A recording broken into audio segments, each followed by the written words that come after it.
I'm really pleased to be back at York. I am a alma mater. Is that the right? I did my master's here, and I won't date myself. I'll date my brother though. I think the first year that York opened, I had just got my driver's license, and I drove my brother to his undergraduate courses here because he had broken his leg. And I remember almost driving off the one dirt road because there were no lights and it wasn't paved. And so it's fun to be back. It's fun to see, come back to a center like this that I wouldn't have thought, even when I was doing my master's here, that eventually there would be, centers and we would be talking about these kinds of issues. So let me just start then by saying this work is pretty tentative still. I'm supposed to be writing a book on it for Wilfrid Laurier Press, and I'm supposed to get it to them soon.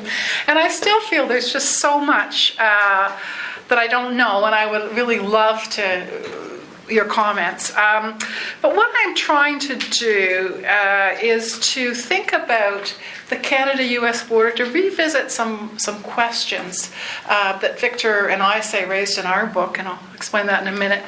But to come at it from what I call a critical geopolitics perspective, which is, and I'm actually going to go through, because I wrote all these things that I said I was going to talk about at the end of my description. I said I was going to talk about methodological nationalism. I said I was going to talk about critical geopolitics. So let me just say, and check this, as I check this off, I'm coming at this from a critical geopolitics perspective, in the sense that critical geopolitics is, of course, not, how to play the great game, but how to deconstruct discourses and images and rhetoric that have been spoken, if you will, in the great game, or in government texts and newspapers and popular renderings of international relations, foreign relations, to kind of come at them and try to understand how, looking at these images and texts critically, we get a sense of the underlying assumptions, power relationships. And I'm really interested in looking at these underlying assumptions and power relationships in terms of the Canada-U.S. border and the Canada-U.S. relationship. And the kind of debt I owe to critical geopolitics people like Klaus Dodds or even David Newman, to some extent, is their interest in cartoons. So a lot of what I'm going to present to you today is showing you some political cartoons. So this is more of a historical piece. And I'm trying to trace the evolution of the contemporary security border over the last 102 years. And it comes from a dissatisfaction I had with the book that Victor and I wrote in the sense of two things. One, I think it was Chris Rumford, who another great sort of border person, sociologist, had reviewed Victor's in my book and said, well, there's two theories of thought about borders. So borders are everywhere, and that comes out of sort of the Balabar school, and we're not so focused on border lines as places, and then there's the school of thought that still focuses on a border and as an actual place. Well, and then Chris had mentioned that Victor's in my book was not that he wasn't happy with it, but that we were of that school of thought, and Chris is more interested in borders are everywhere, the constructs. And, I'm interested in that too, but I think we have to realize borders are somewhere. They are places, and that's my interest, and I'm unapologetic about situating a border as an expression within a specific geographic place, because I'm a geographer. It doesn't mean, and in fact you'll see through this talk, that I am interested in social relations and constructs and, the visualization of society and the transference of those visions on the border, so it's conceptual as well. But I think we have to understand that their borders are also specific places. The second thing that this talk comes from, and it may help you understand, is kind of a dissatisfaction with the notion of borderlands as Victor and I presented it in our book. And it's simply because if you look at the two of us and how we write well, we've written a lot together, we enjoy the relationship. But Victor is a borderlands person who has invested a lot of time in trying to understand the commonality of borderland between Canada and the U.S., the interchange of people. And he would argue, and that book in the first part of the book, expressed that notion that we have a common heritage. I am kind of like a not so fast, Victor, kind of a person. I actually was satisfied with that answer. And this is in a sense where, oops, I knew I was going to do this, where this sort of book starts, or this talk starts from sort of my challenging question, if you will, is can we challenge the idea that the history of the Canada-U.S. Relationship means partnership and cooperation? Because that's in effect what we're being told. The security and the new security perimeter and the border and the co-security that we're seeing as an outcome of this great partnership. It is a natural expression. Of course it was going to be like this. It has to be like this. There's no hegemonic tensions. It's just good friends and neighbors. And this partnership discourse became normative, I think, in the NAFTA era. But I'm not sure if it's really the dominant historical takeaway message. Is there just this one monolithic, right, that it's a meaning about the border? Because I think that's too convenient. I think the idea of partnership feeding into the idea of security partners and common security and common values is a little too convenient. So before I sort of launch into showing you my attempt to trace through the evolution of this kind of convenient partnership metaphor, let me just say a couple of things. I've ticked off critical geopolitics. There are a couple of things assumptions I'm making when I go back and I look at the historical record and I look at the cartoons that I'm going to show you, and political cartoons and some of the text. And I'm assuming, first of all, that we have to I'm coming from the perspective that we really need to understand hegemony in all our relationships. If you look at the way the border has been conceptualized and implemented over time, there always were political sort of discourses which suggested the U.S. was hegemonic. And we'll see from Manifest Destiny to Pax Americana, right? There's always been this underlying threat that the border and the tension over border and the Canada-U.S. relationship is also embedded in a bigger picture about a sense of U.S. ownership of not just the North American continent, but of the Western Hemisphere. So we've got to understand that.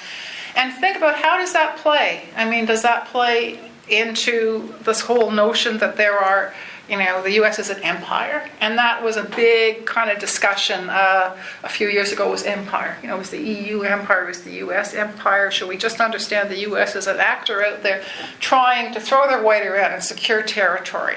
So one of the assumptions that I'm making is that, sure, we could see hegemony as linked to kind of, or hegemonic sort of tendencies as linked to some sort of a network idea, or an empire idea, but maybe more a networked empire in the sense that Agnew talks about it. It's not a territorial empire.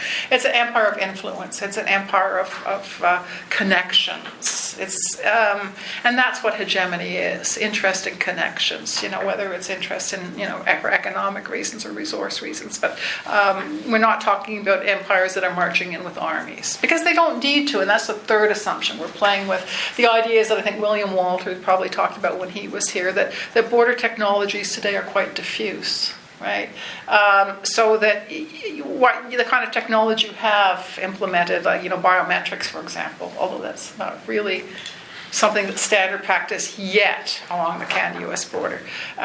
It's coming. But if you have these sort of implementation of biometric readings of retina scans and fingerprints for, say, Canadians, it's normative for people that maybe aren't Canadians, but not yet for Canadians, that those practices are quite diffuse, because they're not, they control not just what happens at the border, but they control, where they're internalized. Canada then has to change its policies. Canada then has to pick up U.S. security norms and internalize and make them their own. And so that the border, diffuse technologies along the border are really also agents of American hegemony. So, I'm trying not to sound too sort of flaky or extreme here, and I don't think that is, but I'm just trying to sort of link these things up. So we have to think about diffuse hegemony, networking, border technologies, and finally, we have to think about there's another assumption that I'm making, and it's sort of a theoretical one, and that is that I'm really sort of drawing on the work of Ulrich Beck. and not best, but Beck. And,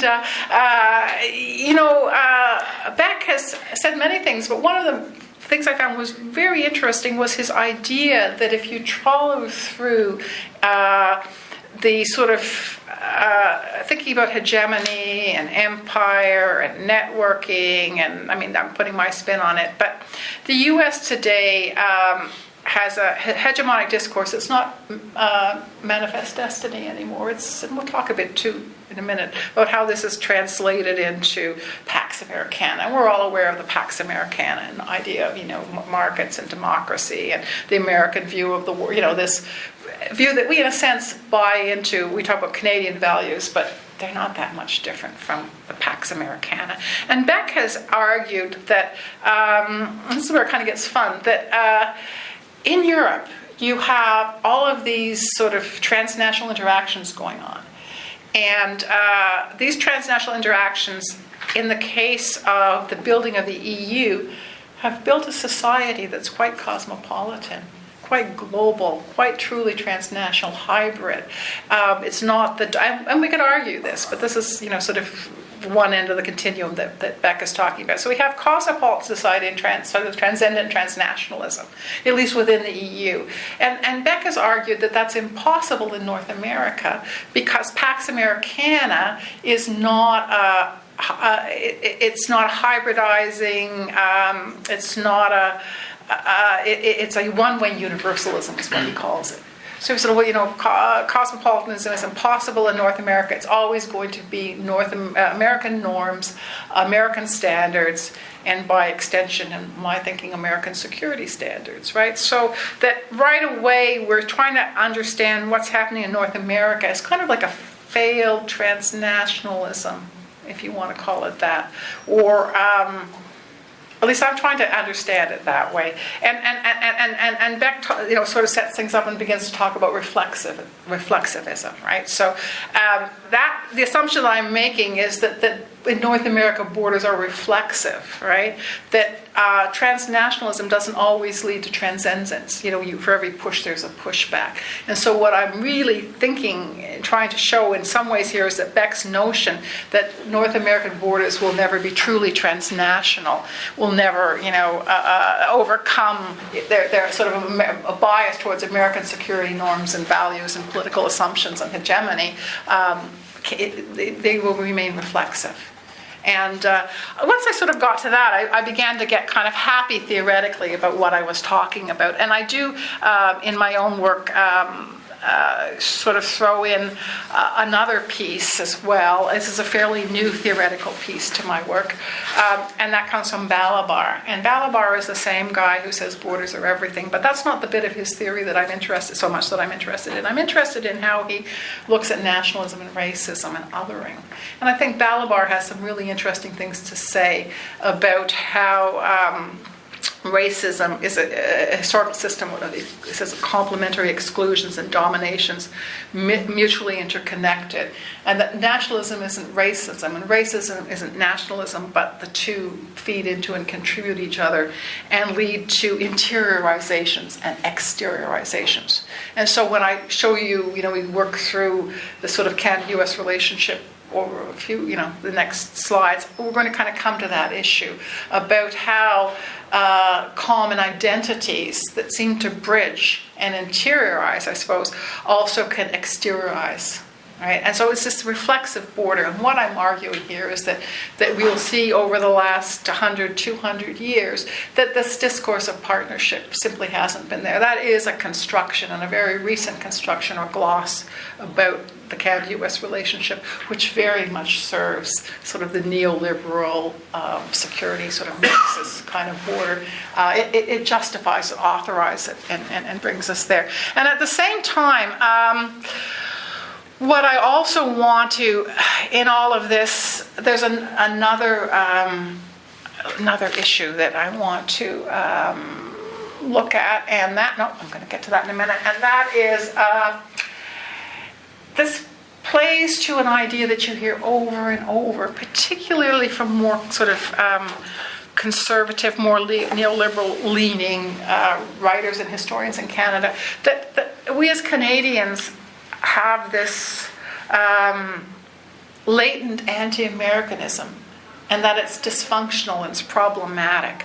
And that's really the last piece I think is important to understand. And what my work is suggesting is that that's the wrong way to understand it. It's a constantly constructed kind of reflexive relationship that's ongoing, and we have reconstructed our ideas and our relationships to the U.S. a number of times over the last 2 centuries. So it's part of the process.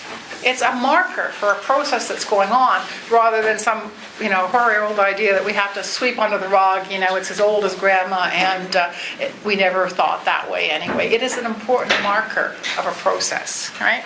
So, so from here, what I wanted to do is think about, all right, how has this Canada-U.S. relationship been constructed? How does the border play into it? What's the iconography, if you will? What can we find out from looking at cartoons and texts? Because these are really elements of popular geopolitics, right? This is the way people envision the relationship, and the way people envision the relationship, printed in newspapers and analyzed by policy experts that are trying to put the spin on it, or even ideas that are created up there in government that become embraced by national populations. So what are the metaphors, and can we see this process playing out? So the earliest metaphor I went through, and again, I didn't search, this has only been something I've been working on over the past year, so I didn't really search through every Canadian newspaper. I relied on a couple of collections of political cartoons that have been produced over the last 10 years. One of them was Jack Howe's work, 2002, 2008. He's got some great collections of political cartoons from, the early 1800s through to the 20th century. I looked also, I looked at the archives. I've done some digging around. I haven't systematically gone through Canadian newspapers, I have to confess. Because I spent that time more systematically looking at American newspapers, because they didn't have such good collections of data that have been put together. And so what you're going to see in this particular talk is really representations from both sides. I'm not just looking at Canadian cartoons. I'm looking at, or text, I'm looking at American ones as well. And trying to see, how they feed into each other and what I can learn. So the earliest metaphor of the border is a wall. This is from the archives of Canada, actually, and this is a mid-19th century cartoon taken from a Canadian, and again, I have in my notes, I didn't record all the newspapers. I'm just sort of going with the, I can't tell you which newspaper that was. I'd have to go look it up again, or news magazine. But this is, a situation that never happened, in the sense that there never was this kind of border wall. But this is Lincoln, and this is dating to the 1860s. Lincoln looking over into Canada. This would be a French Canadian newspaper, one of the French Canadian newspapers. Jean Baptiste sitting on top of the Parliament buildings, and Lincoln sitting on top of the White House. And here are Canadians busily fortifying the border, representing the border as a wall. And what's interesting is it's not just this cartoon, but throughout this time period, when you do see pictures of the border, particularly up to the 1860s, you see Canadians representing it visually as a wall. That is the metaphor. It is a wall. Well, there never was a wall, but it's the security wall. Okay, so we show the border as a wall. I don't have a copy of it here, but I have some, because I wasn't able to get it scanned in time, but I do have from Library of Congress, from some of their newspaper projects, a picture, equivalent picture, same time period, and for Americans it's a line. There is no wall. It's seen from the other side of the border. It's depicted as a line, a Canadian border wide open to American military action. And this particular cartoon, which I just described to you that I don't have here, is showing the War of 1812 from the perspective of 1860, from the perspective of the same time period, and how easy it was to transgress, and just no recognition that there was no pushback from Canadians. So it's consistent with the feeling that Americans had at the time period that this part of Canada, was really destined to be Americans, and that the border was no more than an artificial line. And the similar representation from the Canadian side is that the border is a wall, right? That the border is there. There has to be a metaphorical wall constructed, right? Now here's another picture. This is the Canadian Illustrated News. This is from looks like the 1870s. This is not Lincoln. This is Uncle Sam.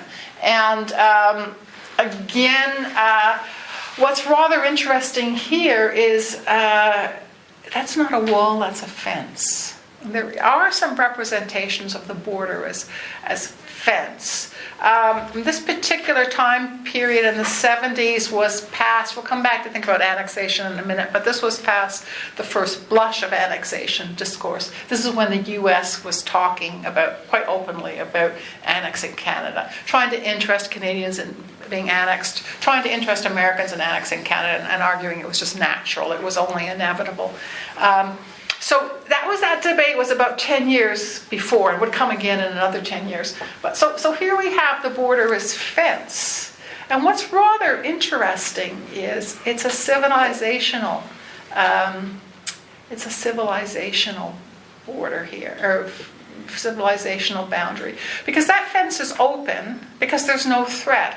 And what's north of that fence, again, you can see up in here, Canada, is peace, order, and good government, essentially. Here are all these prosperous farmers plowing their land. There's hay, it's a little hard to see coming in. Everybody's getting along well. Here is everybody brawling and fighting on the American side. And, poor Sam just kind of, and then there are Fenians trying to get over the fence. And the fence, actually, metaphor comes back sometimes in context of Fenians. And this is where, again, you're kind of seeing you're seeing Canadians looking at the security threat from the U.S. Again, it's an open fence, easily passed through. So when Canadians are looking at that particular aspect in the U.S., they see the wall as a little bit, it's a deficient metaphor. Right?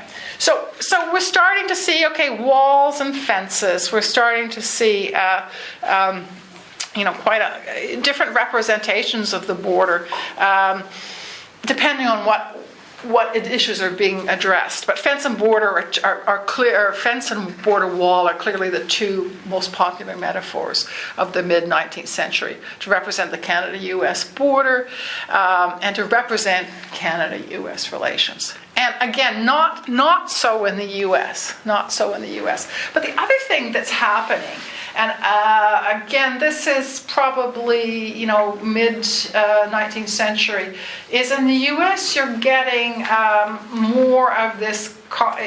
You're getting certain ideas about the border, which are to play through to today. Sort of instilled or institutionalized. This is the dangerous border. This is representing the the War of 1812, and these are British basically. When most of these cartoons are horrifically racist and horrifically sort of misrepresentational. But this is one showing scalping and the brutal British, right? And that's along the Canadian border as well. And there's a couple of representations which are beginning to show, again, a civilizational border with Canada. But unlike this cartoon back here, Canada isn't ahead in the civilizational border, all right? So you're getting these two different visions and metaphors of border, one, clearly forming on each side. And this is all playing into this whole notion on the American side, certainly, of manifest destiny. And the U.S. is reinventing, and this is just before the Confederation of Canada, the U.S. is sort of reinventing manifest destiny to talk specifically about the Canadian-American border. John Drake Sloat claimed that the U.S., and this is quote, the U.S. could not tolerate the presence of Britain, and that no, quote, other great nation of the world would permit such dangerous proximity, such thrusting of foreign territory beyond the safe and natural limits of national boundaries. So these are discourses playing into notions of on the American side, there is no border wall. It's open, but it's a dangerous border. It presents insignificant barrier to Americans, and who else would allow a border with a foreign nation? I don't know if there's discussion in the New York Sun about 10 years later where Europeans are being asked this question by American reporters. Would you allow a European border, right next to you? And they're sort of scratching their heads and saying, well, it's what? And again, I don't have that in this presentation, but there's certainly a real question. This is an assumption that's an American sort of rhetorical building, of attitude and idea about border that's very specifically related to that British presence, British Canada, British border with Europe.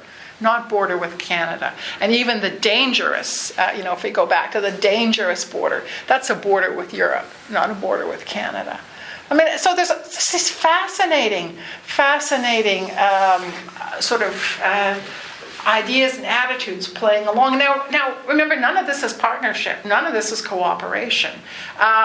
This is a little bit later, and I'm skipping ahead, and I will come back to this time period in a minute, but this is really the late 19th century. This is the rush, the visualization of the Canadian West, or the North, what was then the Northwest Territories, but it was what we now consider the Canadian Prairies, as an extension of America. Right? This was manifest destiny. This was a part of North America that should not be divided because it was only natural, right? These are prairies. So where's the natural? There's a lot of naturalizations going on here. A lot of discussion about physical geography, making mandatory this clear divine connection. So, again, manifest destiny. So, again, this shows you, if you see the happy hunting grounds of Canada, all welcome, all right? And these are American hunters, and you can see that everything, Canada is seen as a bit of a treasure trove in business, in lands, and basically flushing all the money out of Canada. And again, it's a civilizational boundary, because we're talking Canada, not Britain now, but we're talking about an America that sees the boundary as sort of a line that opens American interests to resources, opens American interests. So the boundary is, as I say, has everything but a welcome sign. On the other side of the border, the Canadian side, Canadians are playing, now these are not specific, here's the border is a bench, if you will. The border is seen as a relationship. Here is Uncle Sam, but he's Brother Jonathan at this age. This is like the 60s, again, 70s, well, after Confederation. There's Little Miss Canada. She's a popular figure, in the 70s and 80s, 1870s and 80s. And there's Brother Jonathan trying to woo her, and there's John Bull, of course, asleep at the end of the bench, not paying attention to this relationship. There are other cartoons, however, where Little Miss Canada is frightened and drawing to Dear Mama, who is British, and Uncle Sam, a little bit, has evolved a little bit. He's a little scragglier, and looks a little bit more like Abe Lincoln. And Dear Mama is saying to Little Miss Canada, "But my dear, have you ever given him any encouragement?" And she's going, "No, Mother, I swear, I have never given him any encouragement." So it's interesting how the Canadian side again is where's the partnership? Here we have some other sort of renderings of this border. Again, you can tell from the Canadian side, 1870s and 80s. The fence again.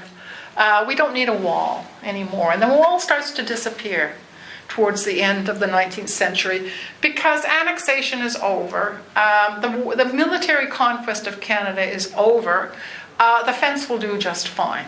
All right, it's still, and the fence can be like this, a great fence, or it often is portrayed as a plank fence. And when it is a wall, it's always portrayed as a very low wall that, and I'll show you a picture in a minute, that, at this point is Jack Canuck, I suppose, or whoever is not the Captain American. It's not it's not the equivalent of a Captain America Canadian super figure, but it is a Canadian sort of Jack Canuck figure who can at least put his elbow on the low fence and look over. So we're not looking at fortifications now, but we're looking at lines of difference, and that line of difference is always pushing back these people that feel so easy, that to cross, basically. And then here is the border as as steps, and here is young. This is just young Canada. He doesn't have a name, saying, "We don't want you here." And John Bull in the background. That's right, my son. No matter what comes, an empty house is better than such a tenant as that. And there's sort of self-conscious relationship, this menage a trois sort of relationship firming up. And later on, I don't have time to talk about it in this talk, but it spills into resource extraction issues in the 20th century. But at this particular point in time, the tension is territorial. Okay. So here's something else that happened. And again, these are frankly quite, and I didn't show some, and I don't think I will show some cartoons, because they're frankly very, very racist. But what I find fascinating is that as the late 19th century, so you've got the wall, then you've got the fence, and now here comes the gate. And the gate comes when immigration issues develop between Canada and the United States. And this is what I'm just sort of working on now. I'd love your input, because I don't know how well I'm going to be able to explain this. But there is something that connects. This is really a reflexive border. There is something connecting, and there is something disarticulating about this massive moment of immigration in the late 19th century. The U.S., for example, is not adverse to immigration, right? We all know that. But in the late in the railroad building era and the second half of the 19th century in particular, up into the 20th century, the U.S. targets, in its sort of process of exteriorization, Oriental immigration. But so does Canada. Okay, we do as well. But the U.S. targets Oriental immigration at the same time in the U.S. and Canada that they embrace this movement of Anglo-Saxonism. And what I mean by Anglo-Saxonism, and again, this is so we're late 19th, early 20th century, Clifford Sifton here on the Canadian prairies. There's even Uncle Sam singing, because Americans were coming over in droves. John Berkowitz and Nora Ferris and Randy Wittes' book Permeable Border talks about that massive immigration. This is what Victor Conrad is talking about in our book, about this, we're all the same people. Massive immigration in the Great Lakes and the Canadian prairies. Here we are, Americans, Canadians, Lutherians, Scottish, English, Scandinavians, all singing together, right? This is also a statement about something called Anglo-Saxonism, which was a movement, a racial sort of affiliation movement, convenient not just to North America, but convenient in North America in the late 19th century, because it pulled all these disparate groups together. And you could be German, you could be, Scottish, you could be, you might be pushing it with Turkish, but you might not be, it would depend. If you could be embraced, if you were not a particularly visible minority, if you could be encompassed by sort of a catch-all of some kind of European-related ethnic origin, you were included, you were an honorary Anglo-Saxon, right? And that honorary Anglo-Saxon welcomed and created, and in the Balabar sense, tried to create nations or a national identity and a national dominant nationality out of a group that clearly wasn't a dominant nationality. This is particularly true in the Canadian West, but it really speaks, in a sense, to what was happening with that Canada-U.S. border and the metaphor of the border. So Harris says, now then, all together, And it seems as if there's this massive moment when everybody's all together, singing together, Americans and Canadians. So we are one, you know. At the same time, it's an incredibly exclusionary discourse as well. It's exclusionary.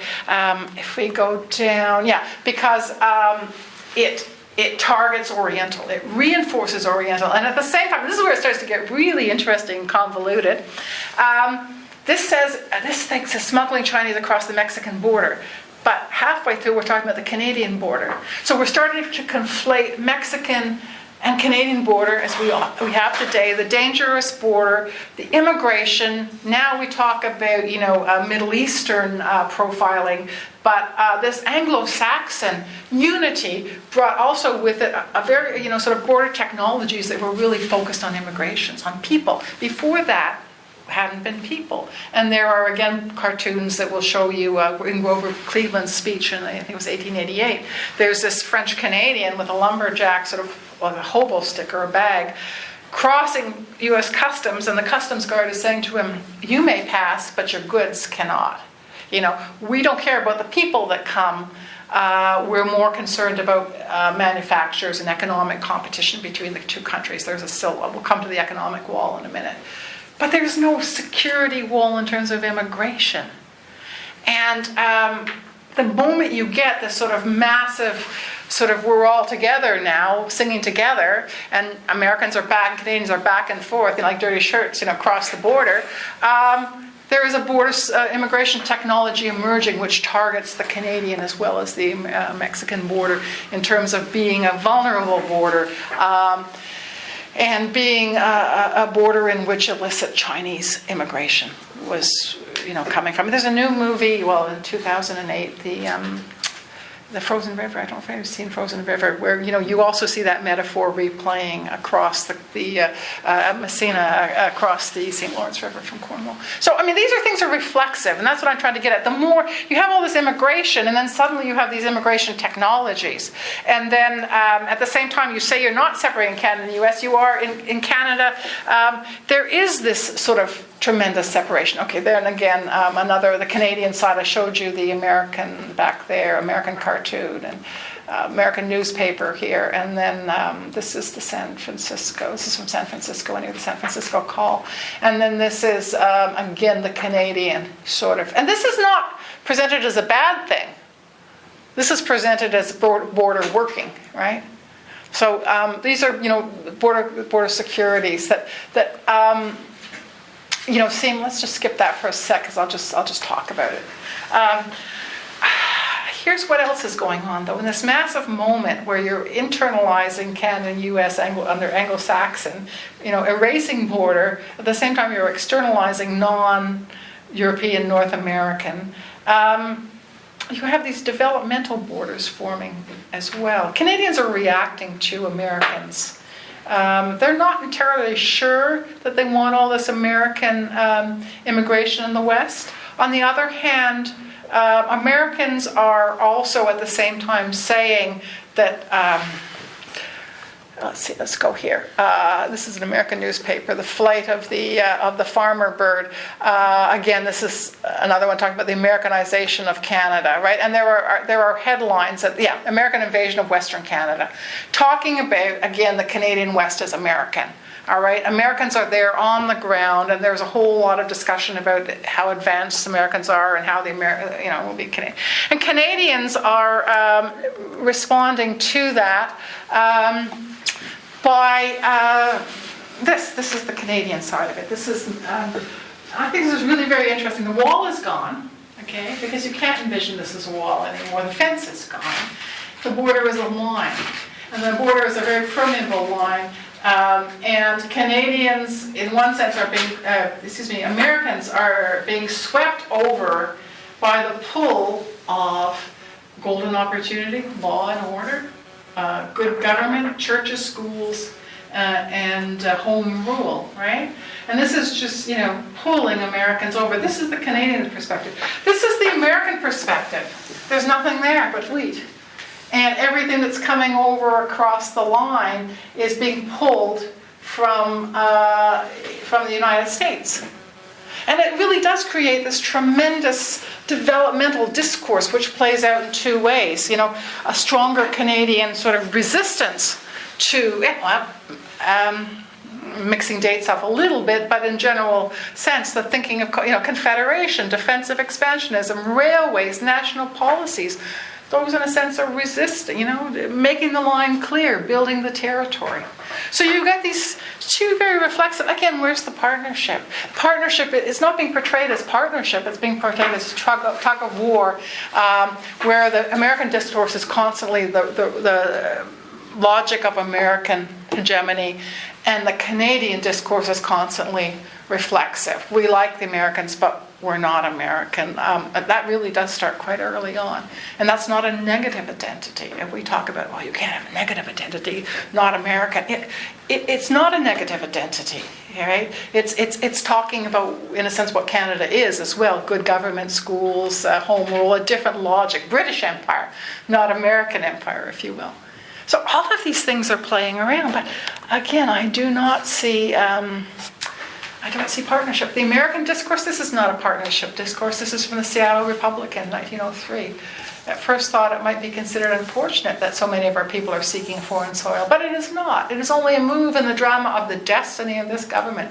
The American citizens who are thus taking advantage of the opportunity afforded in the broad prairies and fertile valleys of Manitoba, Saskatchewan, Alberta, and Assiniboine are not lost to this nation. They are but the leaven that shall set in motion the processes that shall draw those provinces and eventually all of the British possessions in North America under the broad folds of Old Gloria, the banner of the free. Herein lies the national motive for the invasion of Canada. Right?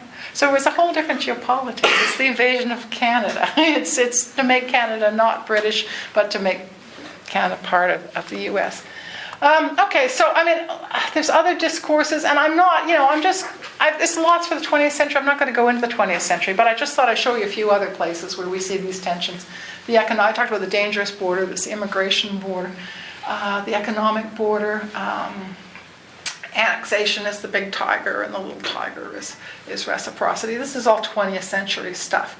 But we're back again to seeing a wall in terms of economics. And this is the big discussion in the early 20th century is how are we to structure this economic relationship. And it is seen as a wall. And it is not seen as anything but a wall until the NAFTA. And you get numerous cartoons. Neoliberal Barry. That sounds like a country. Neoliberal. But anyway, I just want to skip ahead and show you that even in this is Mackenzie King and Roosevelt. So this would be in the 40s, right?